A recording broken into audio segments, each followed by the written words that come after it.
Twins versus single. It is the biggest question asked when it comes to the RB26 in the legendary GT-R. Now, people will argue to the death defending the camp that they are from. Now, we're not talking about high mount twins versus monster singles here. We're talking about low mount twins versus a similar sized single turbo. Which is better and why? Is there a definitive answer? We wanted to try and put this argument to rest as best we could using our R32 GT-R project car. Now obviously, if you've maxed out your low mount twins and want more power, going a big single is a totally different argument altogether. We want to look at whether you put on low mount twins or a single in the first place when upgrading from stock turbochargers. So first, let's take a look at the pros and cons of each. Firstly, low mounts. So, the pros are, they bolt straight on in replacement of stock turbochargers. This means there aren't many extra parts required. They look stock, giving your car a stealth appearance. Now, this was a big factor for us in our R32 GT-R as we wanted it to look stock and run 10s. They're relatively cheap. You can buy twins brand new for under $3 grand, and if you already have dump pipes, exhaust and intake mods, then you don't really need a whole lot else. But if you have a dead stock GT-R, which I don't think many people do, then the price saving does get cancelled out a little bit. Now, let's look at the cons. They are difficult to work on. In fact, they are a total pain in the ass to work on. Fixing a gasket from head to manifold will take workshop an entire day and someone at home as much as 2 days. Fixing water and oil lines can be a nightmare, which leads us to the next con. They're actually quite unreliable when it comes to exhaust gasket leaks, oil leaks, waterline leaks, in fact pretty much anything leaking, especially when they've got aftermarket manifolds. Heat management is another con, and it's difficult to heat wrap and heat shield the twin turbo setup well as it's pretty tight in there. And the final con, most of the low mount twins on the market are old technology, almost as old as the RB26 itself. Now, the single turbo. Well, the first pro is how many options you have to choose from, both in terms of cores, wheels, and housings. Next is that you have much more modern technology to choose from, such as the Garrett GTX range with their billet compressor wheels that have been specifically designed for performance cars. A single also enables the length of the manifold runners to be optimized, and the merge collector can be of a better design as you've got more space to play with. It also means you can have a twin scroll manifold design as well. Packaging is a big pro for a single with much more space to work with, meaning lines can be routed better and for easier maintenance. It also simplifies things, and the space also enables free-flowing inlet and exhaust pipes to be made much easier. Another pro is also the noise. An RB with an external gate makes an amazing one at that. Exhibit A.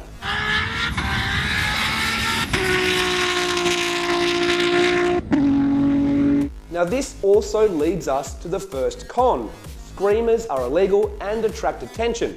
Pop the hood on a GT-R with a single and the police certainly know that something's up. The other con with a single can be cost, with custom work often required to make it fit well. No bolt-on kit, well, really is a bolt-on kit, is it? So before we get into it, let's take a look back at our R32 GT-R. Now there is no point comparing a basic twin turbo setup with an advanced single setup, so we made sure we developed our car as much as we could beyond what most people would. Our GCG built high-flow -7 turbos sat on lightly ported manifolds with twin 3-inch front pipes into a 3.5-inch X-Force exhaust system, so there was no problem with breathing. An HKS intercooler, hard piping kit, upgraded AI fuel system, Tomei cams, and a Haltech tuned by Croydon Racing Developments netted us 383 kilowatts at the wheels on 24 psi. But forget the power figures, the car ran 10.9 at 131 miles per hour, so it was no slouch. On the road, it was a weapon, with response as good as any -7 equipped GT-R we'd driven before, if not better. It was an awesome package for the road, track or drag strip and truly embodied what a GT-R is all about, improving every part of the car without wrecking what makes it a GT-R. And some people say the GT-R needs to have 2 lungs.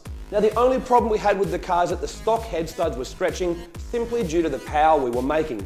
So we decided while we had the engine out to repair the studs and gasket, it would be a perfect time to change the turbo setup. The first step was choosing what turbo to use. Now we had two options here. We could try and choose a turbo that makes the same power as the Twins and see if it's more responsive, or go for a turbo capable of more airflow and see if we can have more power while at least matching the response of the Twins. That's a pretty big ask. For years and years we've been using the GT3582, not the GTX, on RB30s, RB25s, 26s, even the guys building SRs have been using the 35s. 4 litre 6 cylinders, they come standard on the Falcon, they work extremely well. The GTX is just later technology of that same turbo, so that's what we've chosen for the GT-R. The GT35 and GTX35 is absolutely perfect for a mid-level car. 400 kilowatts is quite easy with one of these with a built engine. Even 500 we've seen the GTX perform with. Anything bigger than that, you're probably looking at a higher capacity engine, maybe a V8 application or a fully built 6 cylinder from GT40 upwards. It's perfect for the street on a 6-cylinder engine. The housing options available, we've got T4 single entry, we've got T3 single entry, T3 split pulse and V-band. The V-band, very good flexibility. You've got 360-degree mounting solution, so you can turn it wherever you want, it needs to be in any position. T4 single entry, there's a lot of manifolds out there that are T4, so that's just obviously ease of fitment there. T3 is very common. For this setup, we're going to go T3 split pulse with a properly designed manifold. The benefits of split pulse is far beyond the single entry turbine housing. The three sizes for the GT35 T3 turbine housing, split pulse, 0.61, 0.83 and 1.01. For the Motive DVD GT-R, we're going to run with a 1.01 T3 split pulse turbine housing. What I think will happen with the GT-R is with the 101, they're going to have to tell it to stop on the dyno because it is well capable of making 500 kilowatts. Standard engine's a little bit worrying though, so they'll have to back it off a bit themselves. The 0.83 I'm predicting will be the better range. It'll make still 440, 450 kilowatts and have better response than the 101 obviously. And the 0.61, you're not going to be able to use that. I think that'll die off a little bit too early. With the turbocharger chosen, we needed a manifold and external wastegate setup. For a manifold, we went straight to Kyle at 6-boost. 6-boost manifolds have been proven time and time again in countless drag, drift, track and street cars, and the one in our time attack car, Jet 200, works exceptionally well, with great response, perfect fitment, and most importantly, never cracked. We went for a twin scroll T3 manifold, but instead of twin gates, we asked Kyle to make it suit a single 50mm external wastegate. But before you say what about the split pulse effect, well, the pipe to the gate has a divider that goes from the merge collector to the valve in the gate, meaning the twin scroll benefits are still there, but we keep things simple with one gate. And when it comes to choosing a gate, TurboSmart has always been our #1 choice. The 50mm external wastegate is the same as we use on Jet 200, so it is track tested and proven firsthand. GCG Turbochargers also hooked us up with all the gaskets and fittings we needed, and we went to our friends at Earls in Silverwater for some more braided lines and heat shield so that we could make up our own custom oil and water lines.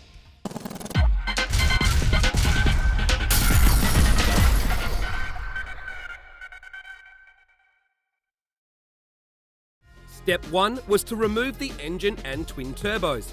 We decided to drop the entire subframe as it really is the easiest way to work on an RB26. Our Garrett high-flow -7s were still in perfect working order after 3 years on the car. OEM reliability right there. Next, we needed to separate the block and head so we could repair the head gasket and studs. We found that the factory head gasket had let go around cylinder number 5. Luckily, we detected it quickly when it happened and shut the car down, so there was no damage caused by water in the cylinders. Con from CID came around to inspect the engine and the bottom end and bores looked perfectly healthy, and the head and deck were all square. If it ain't broke, don't fix it. So all we did was install an upgraded head gasket and studs. We went for a Nitto multi-layer metal head gasket, which uses a crush ring seal. They are good enough for GT-Rs with well over 1,000 horsepower, so they're good enough for us. We also upgraded to ARP 2000 head studs. Con prepped the head and block surface, and had it all back together in no time.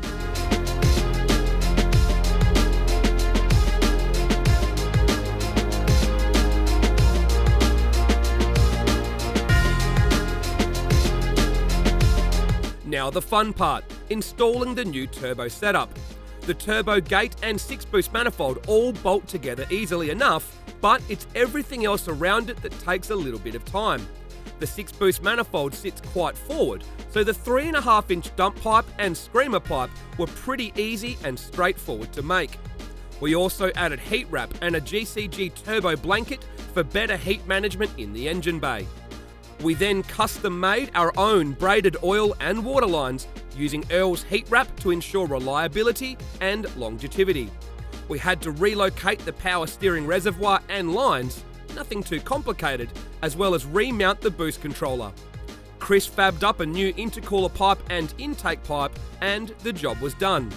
You can see, looking at the finished product, there is much more room in the engine bay to work now. You can see and reach all of the lines and fittings, making maintenance easier. Heat management is also improved. That's 2 wins on the board for the single setup already. Time to get it on the dyno. Seeming as the Nitto head gasket is standard thickness, compression hasn't changed, so the tune in the car was still perfectly fine as we hadn't changed anything but the turbo kit. We also had the car running on E70, same as the last time we tuned it with the low mounts, meaning the results are directly comparable. The weather wasn't much different either, with the car being tuned pretty much exactly a year ago in similar conditions. Although we have switched to a 6-speed since last time, 5th gear is still 1-to-1, so the gearing is the same for the dyno. After a quick check over, Jim did the first power run on wastegate pressure.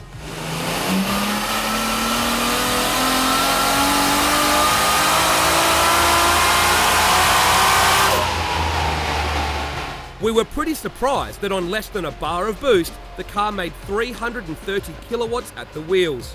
Already enough power to make a quick street car. But that was nothing compared to the next surprise.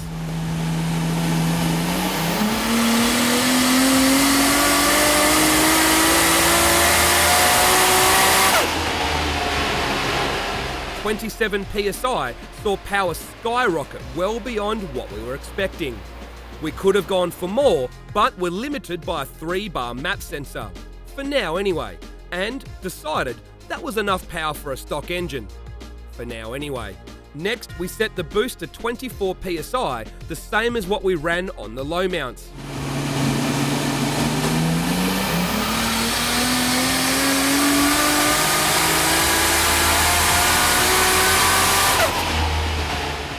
As you can see, the GTX 35 had no problem destroying the low mount twins for outright power on the same boost, making more than an extra 50 kilowatts at the wheels.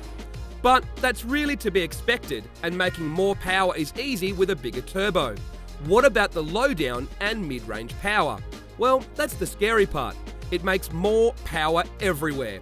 You can see the twins spiked to 27 PSI, trying to get them on as hard as possible, while the single had to be toned down and come on slower and smoother just so we could help preserve the stock bottom end.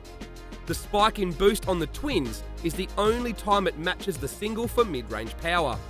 The single has more power down low and simply walks away from the twins up top, in a big way. We have no doubt that if we made the single come on as aggressive as possible, it would make even more low down and mid-range power over the twins. So, mission accomplished. We made significantly more power on the same boost without sacrificing any low down or mid-range power. Remember, this is the largest rear housing, so going for a smaller rear housing or even a smaller turbo would see low down and mid-range power improve again, but it would sacrifice top-end power. It would be safe to say that a GDX 3576, the same used on our time attack car Jet 200, would max out at 400 kilowatts, matching the high flow Dash 7s for power, but it would far outperform them for low down and mid-range power. But a dyno graph only tells part of the story. How about in the real world? Would the single have better or worse transient response, and would it be better or worse to drive? Firstly, is it harder to launch with the single?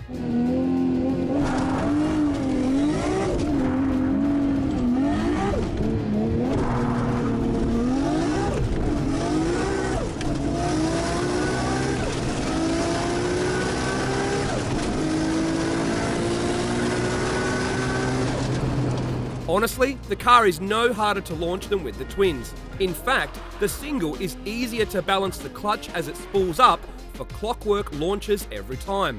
Lag between gear changes with our close ratio 6-speed setup was almost non-existent before, but now is completely non-existent.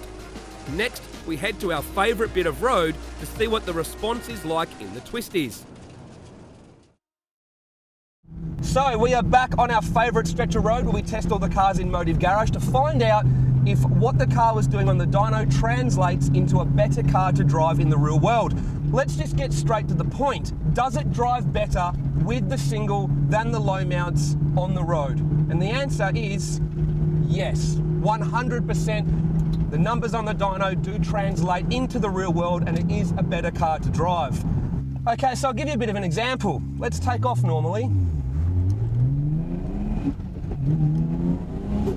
And as you can see, the car drives as good or better than what it does with even standard low mounts on it.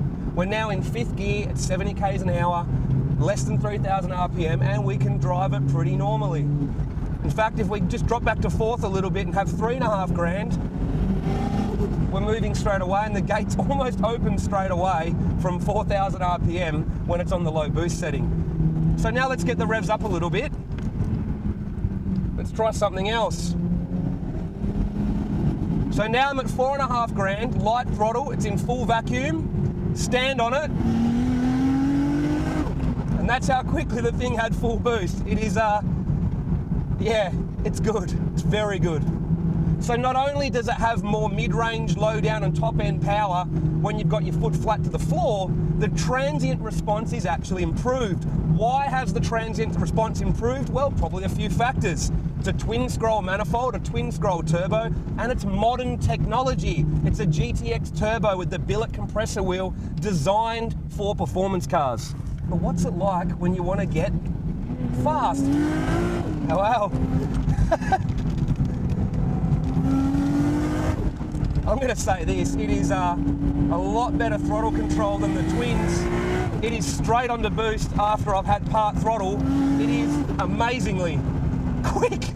Look at that. Watch this. So I'm on the brakes, I'm in 4th gear, slowed it down. I'm only at 4 grand in 4th, which with the twins, well, wouldn't be great. I'm part throttle, stand on it, straight onto boost. I don't even need to drop back a gear through this section. I can just stay in 4th and stand on it.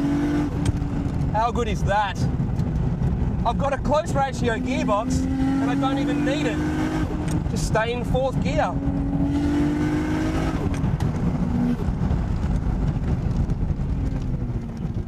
So 3rd gear at 5 grand now, and how good is that? Part throttle, bam. Now this car was a weapon before, and it's more of a weapon now. It is just on to boost instantly. Here's the funny part, everything you've seen so far has been on low boost. Once again, let's try high boost.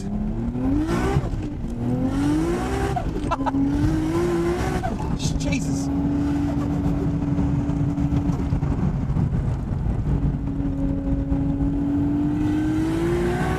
Far out. Now it's not just the power that changes on high boost, it's the response as well. Watch. Why does the response change? Well, it's because the wastegate stays closed for longer, which means it snaps onto boost harder, making it mega responsive.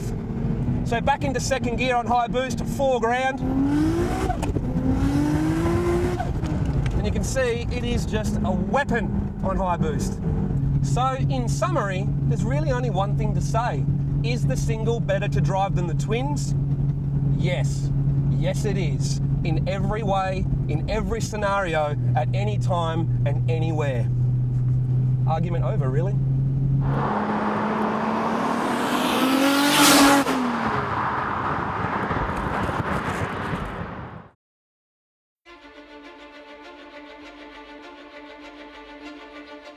And lastly, we headed to the drag strip to see how the dyno numbers translated to the real world.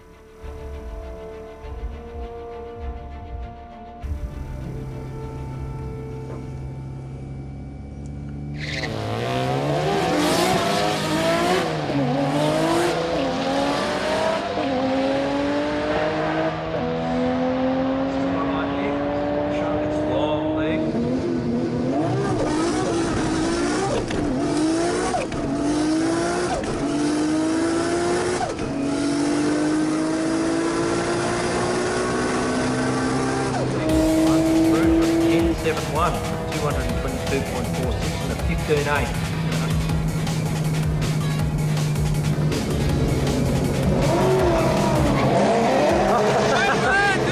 What happened? 10.7. Bull. Oh, serious? Yeah, actually I'm done at 10.7. Huh? 100 but done. Done, 110. Ah, I can't do 2.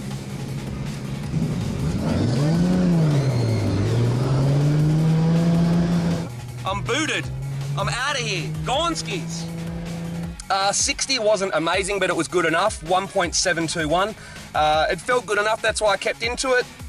A quarter mile was 10.714 and 138 miles per hour. Not bad at all, huh? Stock engine for the win. Street car.